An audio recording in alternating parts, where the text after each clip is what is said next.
কুমিল্লা এসে যেখানে বাস থামার কথা তার 2 মাইল আগে বাসের ইঞ্জিন নষ্ট হয়ে গেল। অনেকক্ষণ বসে থেকেও কোনো উন্নতি হচ্ছে না দেখে যাত্রীরা কেউ কেউ নেমে যেতে লাগলো। জাঙ্কুকও চেয়েছিল বাস থেকে নেমে যাবে, তারপর একটা সিএনজি ভাড়া করে জিমিনকে তার বাড়িতে পৌঁছে দিয়ে জাঙ্কুকও নিজের গন্তব্যে চলে যাবে। তবে জাঙ্কুক আবার হার মানলো জিমিনের ইচ্ছার কাছে। জিমিন এখন এই আশপাশটা ঘুরে দেখবে। জাঙ্কুকের আর কি করার, জিমিনের কথা শুনতে বাধ্য হলো। জিমিন রোড থেকে একটার পর একটা ফুল ছিঁড়ে নিজের কানের পেছনে গুজতে লাগলো। জাঙ্কুক রোডে দেখতে দেখতে পার হয়ে এদিকে আসছিল। রোড পেরিয়ে কাছাকাছি এসে জিমিনকে সাদা ফুল মাথায় পড়তে দেখে অবাক হয়ে চেয়ে রইল। সাদা থ্রি পিসের সাথে মাথায় সাদা ফুল, যেন একটা সৌন্দর্যের পরিপূর্ণ নাম দিয়েছে। জাঙ্কুক নিজের চোখ ফিরিয়ে হাঁটতে লাগলো। হঠাৎ করে জাঙ্কুকের ফোন বেজে উঠলো। ফোন বের করে দেখলো মায়ের মিসড কল। ব্যস্ত হয়ে সে কল ব্যাক করলো। মাকে জানালো তার আসতে আরো কিছু সময় লাগবে, রাত হতে পারে। জিমিন ছবি তুলতে তুলতে কোথায় যেন চলে গেছে।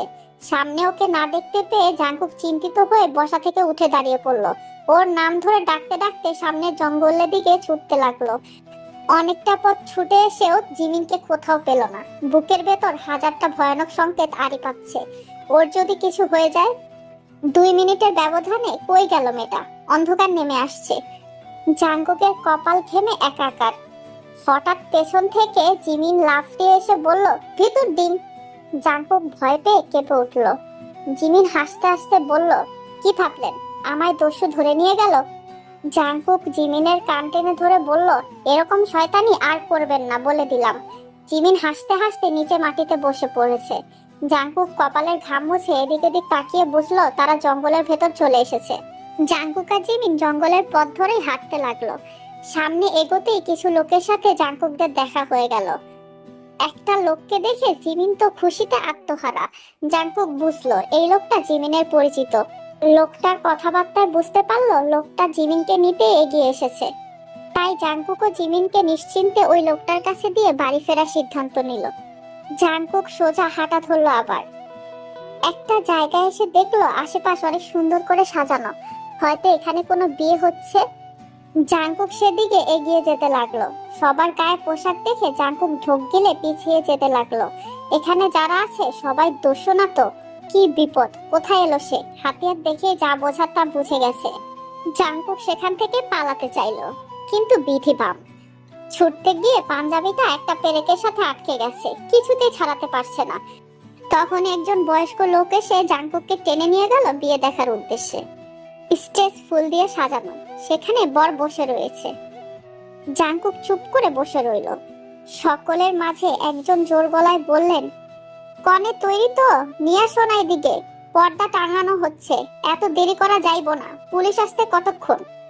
জাঙ্কুক কৌতূহল নিয়ে লাল শাড়িটার দিকে তাকিয়ে আছে। বিয়েতে আসলে সবার আকর্ষণ থাকে বর আর বধূর প্রতি। জাঙ্কুকেরও হয়েছে ঠিক তাই। কনেকে শাড়ির ওপাশে বসানো হয়েছে। সে আসার 10 সেকেন্ডের ভেতর গলা ফাটিয়ে চিৎকার করে বলল, আমি এই বিয়ে করব না, আপনারা আমায় মেরে ফেলুন, তাও আমি বিয়ে করব না। এই দুটো লাইন শুনে জাঙ্কুকের চোখ গেল সেদিকে। কণ্ঠটা অনেক চেনা লাগলো। এবার বরবেশে যে বসেছিল সেই ডাকাতের মতন দেখতে ছেলেটা স্টেজ থেকে নেমে দাঁড়ালো। তুই বিয়ে করবি না, তোর বাপে করবে, বল কবুল, নাইলে তুই আজ মরবি। জাঙ্কুক পা টিপে টিপে আড়ালে গিয়ে যাকে দেখলো তাতে তার মাথা ঘুরে গেছে।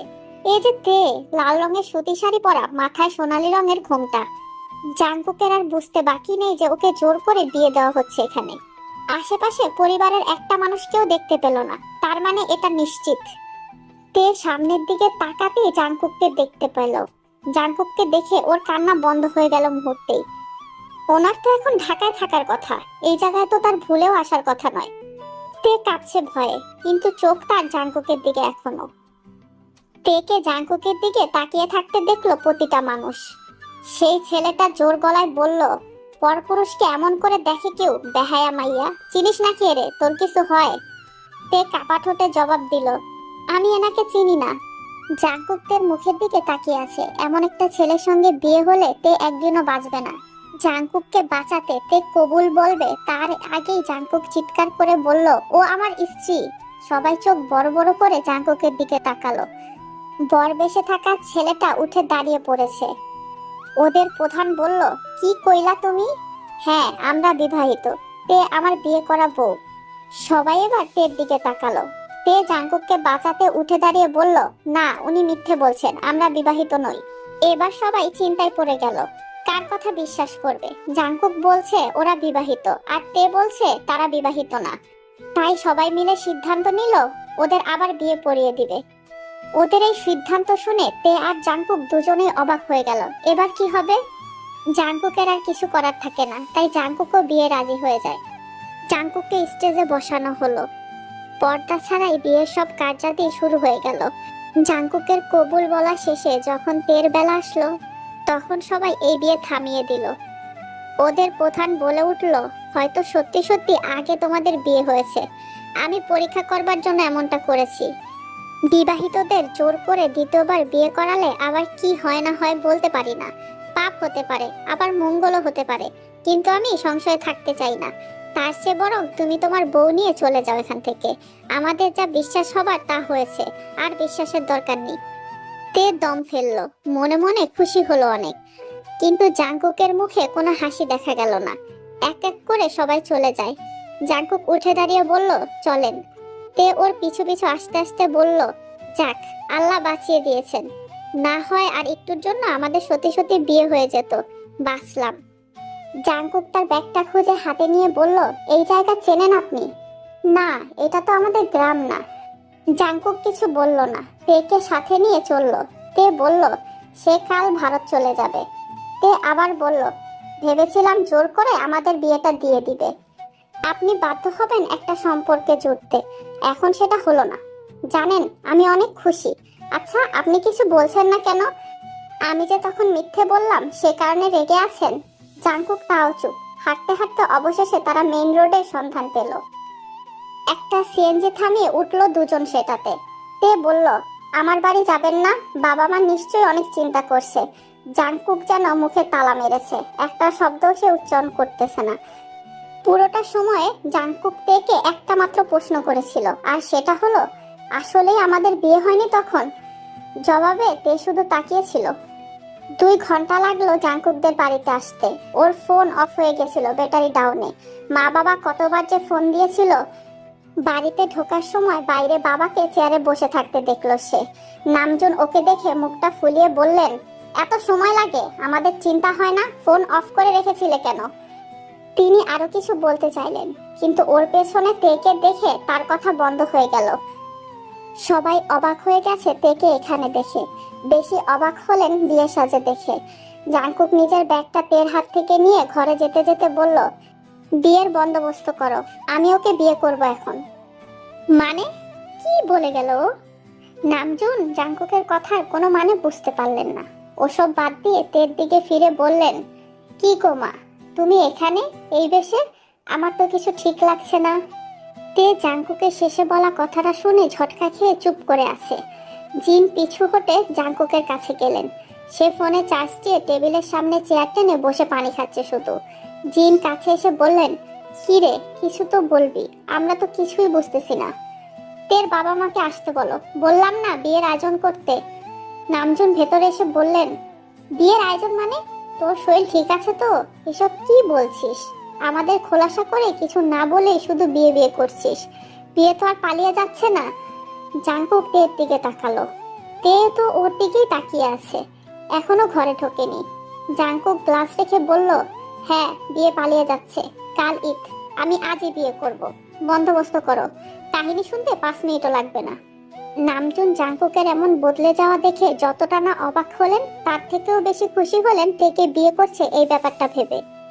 কিছুক্ষণের মধ্যে তের বাবা মা উপস্থিত হলেন বাড়িতে। তারা তো ভেবে খুশি হচ্ছে জাঙ্কুক তেকে বিয়ে করতে রাজি হয়েছে, তবে তাদের মনে একটু খটকাও আছে। আয়ু তের মুখটা তুলে ধরে বললেন, তুই জানিস ও কি কারণে বিয়ে করতে রাজি হলো? জানি না, তবে আমার জানা উচিত। তে ছুটে গেল জাঙ্কুকের রুমের দিকে। বারান্দার গ্রিলে মাথা ঠেকিয়ে জাঙ্কুক দাঁড়িয়েছিল। তে ওর থেকে একটু দূরে দাঁড়িয়ে বলল, আমি জানতে চাই আপনি কেন আমাকে বিয়ে করতে চাইছেন, যেখানে আপনি আমার কখনো বিয়ে করতে চানইনি। জাঙ্কুক বলল, চলে যাও এখন, আমার মেজাজ ঠিক নেই। আমি জানতে চাই, আমার অধিকার আছে এটা জানার। জাঙ্কুক পেছন ঘুরে তাকালো এবার। তে জাংকুকের চাহনি দেখে ভয়ে নড়ে উঠেছে। জাংকুক এগিয়ে এসে বলল, জানতে চাইছো কেন বিয়ে করতে চাচ্ছি? বিয়ে তো হয়ে গেছে, তাও আবার কেন বিয়ে করছি? পরিবারের মানুষ যাতে এই বিয়ে নিয়ে প্রশ্ন না তোলে সে কারণে। তে থতমত খেয়ে বলল, কিসের বিয়ে? কিসের বিয়ে? তে তুমি সবটা জানো। আমি বিয়ের সময় কবুল বলার পর ওই দস্যু তোমায় থামিয়ে দিয়েছিল ঠিক, তবে তুমি কি ভেবেছো ওনার মানা করার পরও তুমি যে 3বার কবুল বলেছিলে তা আমি শুনতে পাইনি? শুধু আমি কেন, পাশে বসা থাকা হুজুরও শুনতে পেয়ে আমার দিকে তাকিয়েছিল।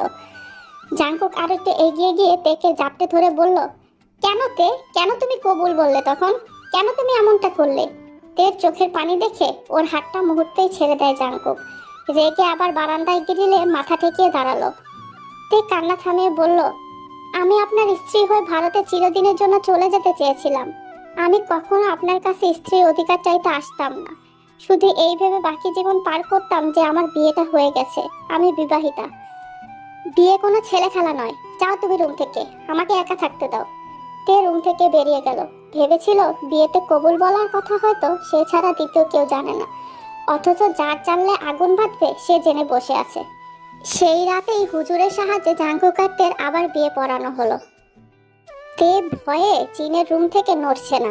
শেষে ভাবিরা বাধ্য হয়ে জোরাজোরি করে ওকে জোর করে জাংকুকের রুমে ধাক্কা দিয়ে ঢুকিয়ে দিয়েছে। জাংকুক সবেমাত্র ঢুকেছিল। তে ধাক্কা খেয়ে সোজা জাংকুকের পিঠের সাথে লেগে পড়ল। জাংকুক পেছনে তাকাতেই তে সোজা হয়ে দাঁড়িয়ে গেল আবার। ভাবিরা দরজা টানতে টানতে বলল, ভাই দরজা লাগিয়ে দাও। তে ঘোমটা টেনে বালিশ একটা নিয়ে এসে বলল, আমি ওই যে মেহমানদের ঘর আছে না, ওখানে যাই, আপনি ঘুমান। দাঁড়াও, আমি তোমায় বলেছি যেতে? বাবাকে দিয়ে আমায় ঝাড়ি খাওয়াতে চাও? তোমাকে বলেছি না আমার মেজাজ খারাপ এখন, চুপচাপ গিয়ে শুয়ে পড়ো। পেটে খিদে নিয়ে তে বিছানায় উঠে বসে আছে। জাংকুক বারান্দায় গিয়ে রকিং চেয়ারে বসে চোখ বন্ধ করে রেখেছে। মিনিট 5 মধ্যে দরজায় ধাক্কানোর আওয়াজ পেয়ে নেমে গেল তে। আয়ু খাবার নিয়ে এসেছেন। সে জানে আজকে সারাদিন তার মেয়ে না খাওয়া। আয়ু সাথে করে জাংকুকের জন্য খাবার নিয়ে এসেছেন। দুজনকে খেতে বলে আয়ু বেগম চলে গেলেন। তে জানে সে যদি জাংকুককে এখন খেতে ডাকে জাংকুক তার কথা শুনবে না, তাই তে নিজের খাবারটাও ঢেকে রাখে।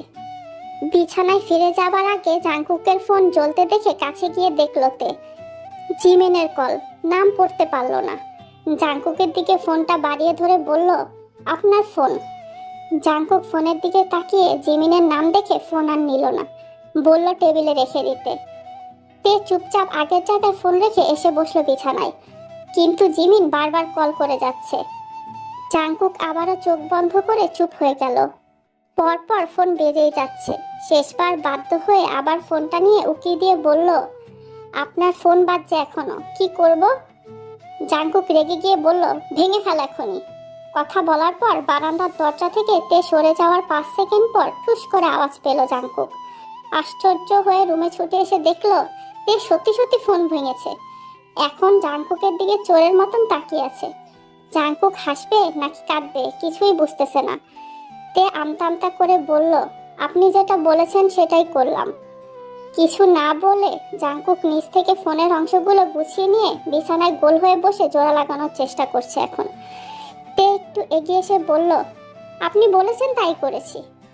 জাংকুক মাথা তুলে বলল, এই কারণে আমি কম বয়সী মেয়ে বিয়ে করতে চাইনি।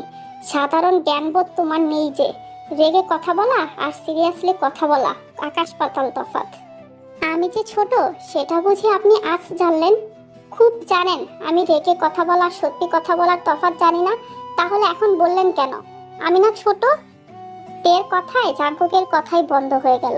চুপচাপ ফোন ঠিক করে অন করতে পেরে হাফ ছেড়ে বাঁচল।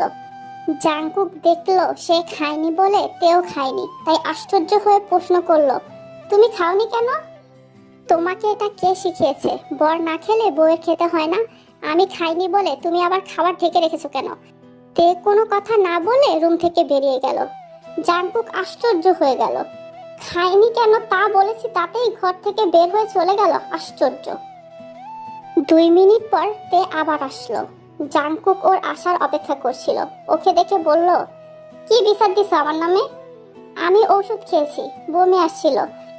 জাংকুক লম্বা হয়ে শুয়ে পড়ে বলল, খাও, না হলে লাইট অফ করো।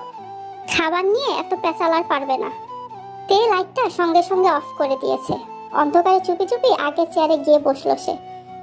তোমাকে এক কথা কয়বার বললে তোমার মাথায় ঢুকবে? শুরুতেই বলেছি বিছানায় শোবে। তে বলল, না, পরপুরুষ। না মানে আমি এখানে ঠিক আছি।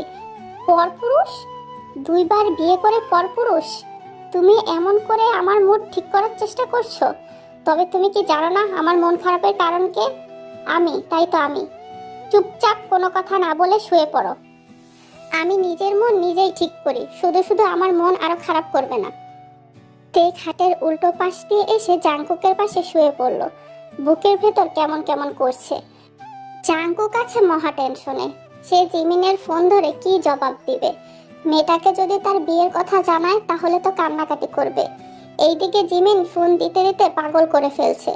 তাই কোনো উপায় না পেয়ে সুগার কাছে ফোন দিয়েছিল, কিন্তু সুগাও সাফ সাফ জানিয়ে দিয়েছে সে কিছু বলতে পারবে না, ওই মেনা তার মাথা খেয়ে ফেলে। এইদিকে তে সকালবেলা উঠেই বাড়ি ঘুরে ঘুরে দেখছে। তে বাড়ির সামনে দাঁড়িয়ে আম গাছটা মনোযোগ দিয়ে দেখছিল। বিশাল বড় আম গাছটা, একটা আমও নেই। আমের কাল হলে সে কি কি করবে আম দিয়ে সেই চিন্তাই সে করছিল। তখনই নামজন সাহেব এসে বললেন, এই গাছের আম অনেক টক, আমরা খেতেই পারি না। যত চিনি দেওয়া হোক না কেন টক যায় না, মানুষ এমনি এমনি নিয়ে যায়। অনেক পুরনো তো, তাই কাটতে মন চায় না। তে বলল, টক আমার অনেক প্রিয়। নামজন হেসে বললেন, তাহলে তো আমাদের বাড়ির একজন সদস্য হলো যে এই গাছের আম খেতে পারবে। সুগা এসেছে জাংকুকদের বাড়িতে জাংকুকের সাথে দেখা করতে, সাথে নতুন ভাবিকেও দেখা যাবে। জাংকুক আর সুগা বসে বসে গল্প করছে। তখনই কোথা থেকে তে ছুটে এসে বলল, আপনার ফোন আবার জ্বলছে। ধরিনি, আপনি তো মানা করেছেন। জাংকুক এবার বলল, ফোন ধরবা না, ফোনের দিকে তাকাবাও না। কি বললাম মনে থাকবে? তে কিছু না বলে আবার চলে গেল। জিমিনের ফোন কেন জাংকুক ধরছে না তা সে ভাবছিল। সে কি তার থেকেও দোষ বেশি করেছে? তাহলে উনি আমাকে যেমন ধমকালেন ওনাকে ওরকম ধমকালেই তো হয়, রাগ কমে যেত তাতে। এরপর লুকিয়ে মিটিমিটি করে হাসতেন, যেমনটা আমাকে বকে আবার তার ঠোঁটের কোণায় আমি হাসি দেখেছিলাম সেরকম। নামজন সাহেব জাংকুককে বললেন বাজার থেকে 2 লিটার পেপসি আনতে। তাই জাংকুক নিজের মানিব্যাগটা নিয়ে চলে গেছে। সুগাও ওর সঙ্গে গেল। তে বাড়ির সামনে হাঁটাহাঁটি করছিল। তখনই পেছন ফিরে দেখলো তার সামনে একটা মেয়ে। সাদা সুতির কাজ করা একটা শাড়ি পরেছে মেয়েটা, চুল খোলা, হাতে 2টো চুড়ি। সেগুলো অবশ্য কালো। দেখে এনাকেও শহরের মনে হলো তের কাছে। তের সামনের মেয়েটি আসলে জিমিন। তেকে চিনতে পারলো না জিমিন। তেকে এভাবে ঘুরঘুর করতে দেখে বলল, এখানে জাংকুকদের বাড়ি কোনটা জানো? তে হাত দিয়ে দেখিয়ে বলল, এটা। জিমিন তেকে থ্যাংক ইউ বলে চলে গেল সেদিকে। তেও জিমিনের পিছু পিছু চলল। জিমিন হনহনিয়ে জাংকুকদের বাড়ির ভেতরে ঢুকতেই সামনে পড়ল জিন। জিনকে সালাম দিয়ে জিমিন জিজ্ঞেস করলো জাংকুক কোথায়। জিন উত্তর দেওয়ার আগেই তের দিকে একবার তাকালেন। তে শাড়ির কুচি মুঠো করে ধরে ছুটে আসছিল এইদিকে। সেও দেখতে চায় কি হবে এখানে। জিন জিমিনকে জানালেন জাংকুক তো বাজারে। জিমিন নিজেকে জাংকুকের বান্ধবী হিসেবে পরিচয় দিয়েছে। সাদা শাড়িতে কি সুন্দর লাগছে মেয়েটাকে, ধরে দেখতে ইচ্ছে করছে তের। দেরি না করে শাড়ির আঁচলটা ধরে দেখলো তে। শাড়িটা সুতির। তারপর মাথা বাঁকিয়ে কুচি দেখতে লাগলো, তারপর নিজের কুচি। মেয়েটার শাড়ির কুচিগুলো কি সুন্দরভাবে সাজানো, আর তারগুলো সব এলোমেলো। মেয়েটার চুলও কেমন চিকচিক করা আর সোজা, যেন একটা পরী। জিমিনদের এমন ব্যবহারে আশ্চর্য হলো না। এর আগেও চাচার বাসার আশেপাশে মেয়েগুলো ওকে এমন ভাবে দেখছিল। তে জিমিনের সামনে এসে জিজ্ঞাসা করলো, আপনার নাম কি? Park Jimin. জাংকুক পেপসির বোতল এনে সোফায় বসলো। তখনই তে ওর সামনে এসে কিছু বলতে চাইলো। জাংকুক ওকে থামিয়ে দিয়ে বলল, আমার ফোন জ্বলছে তাই তো? না। জিমিন আপু এসেছে। জাংকুক চোখ বড় বড় করে এদিক সেদিক তাকিয়ে জিজ্ঞেস করলো, কোথায় এখন? তে বলল, ওর রুমে। জাংকুক সোজা সুগার দিকে তাকিয়েছে। সুগা মাথা নেড়ে বোঝালো সে অ্যাড্রেস দেয়নি। জাংকুক মাথায় হাত দিয়ে তার রুমের দিকে গেল।